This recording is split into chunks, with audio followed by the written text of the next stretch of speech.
I would like to take a second to talk about relationships. I'm not fantastic at them, but something that I realized recently is the amazing thing of getting pets with your lady if you are in a serious relationship. We got 2 cats recently, and it's absolutely fascinating to see how my lady and I have completely different outlooks on how to raise the cats on certain areas or on certain topics. For example, she does not want me to wake up the cats when they're sleeping. And what I mean with waking up is I just want to rub them and say hello and give them a bit of love. She doesn't like that. She thinks it is not good for them. I think it's fine.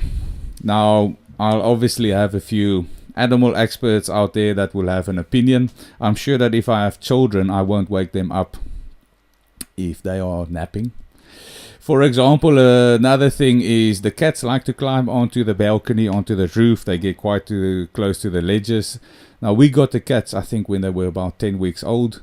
So she was terrified that they'll fall off the edges. I am not scared of that. Plus, I like seeing the cats being a little bit adventurous. I think it's awesome. Now, the reason I mention this is I know we're going to have children. Or I would love to have children. I hope the universe doesn't fuck me by saying that my testosterone is too low, which it is, by the way. I did blood test the other day. And that I can't have children. I would love to have children. Anya and I have been together 7 years this year. So it's time for us to have children. I'm 34, she's 32, or turning 32. And this whole thing of having pets together, I can see how we're going to have trouble raising kids together. And I just think it's a fantastic learning curve and preparation for the real deal. Even I've heard that if you want to be in a relationship with someone, before you get into it, get a plant. See that in a lot of the rehab movies. People that have drug problems, alcohol problems. I got plants a few months ago and I loved it. I got cherry tomatoes and it was cool. Every morning, give them water, look at them at night, chill with them. And it was like this big hobby that I was really into. Got quite obsessed about it. Make sure they have enough sun, move them around. And 2 months later, I'm like, what a fucking schlep giving water to these things. And I realized that, again, having children, it is about day to day, all the time, 24/7. Because I love playing with my friends' kids. It's cool to play tennis with them for an hour. It's cool to do whatever. And then you just, there you go, parents. You can have your children back and I continue with my life. And it's just getting me ready for fatherhood. And also just learning to ask for help. I think that's quite a big thing because sometimes I'm working 12, 15-hour days. And it's literally just saying to the missus, can you maybe give the plants water?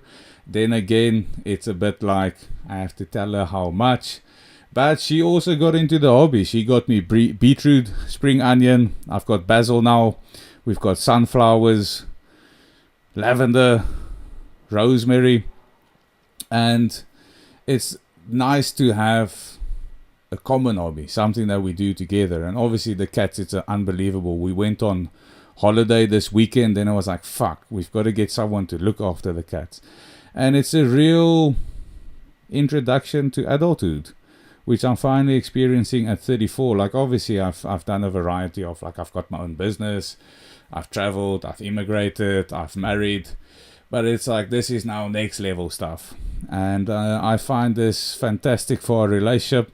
I see a lot of people that get married that are celibate, or not a lot, but I've heard, I think if you look at certain Catholic or Christian religions, I think even if you look at Islam, to be abstinent or celibate prior to marriage.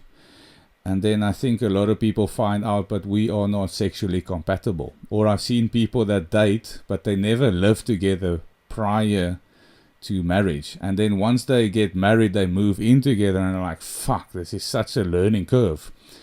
what's cool about Anya and I, we lived together prior to getting married. So by the time you're married, or we married, we know exactly how to be around each other. The little shitty fly flying around here. And I think this is now the same for me with the kittens, Rocket and Mars.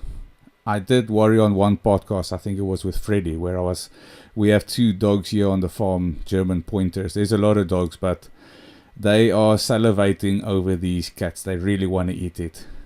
And I did a podcast, I think the cat's been with us for a week. Or no, I think it was actually the second day. And then suddenly at the end of the podcast, I realized, like, oh shit, I think I left the door open. I hope they've not been eaten. And luckily I did close the door, but it was refreshing to see how much energy is involved, focus. I'm sure there's a lot of parents that are looking at this and being like, you dumb motherfucker. Yes, it's a lot of hard work. You know nothing. And fair enough, I know nothing. But I'm just saying, from a relationship point of view, I do dedicate a lot of time on communication, trying to have that team aspect with my wife. When we've got visa applications, let's do it together. If we're cleaning the house, let's do it together. If we're making food, let's do it together. Who's doing dishes? Who's doing washing? You know, if you want to have a night by yourself at the house, fuck it, go for it. So this is really cool. I can highly recommend it for anyone. If you did it different, fucking cool. But that's just my experience. Peace out.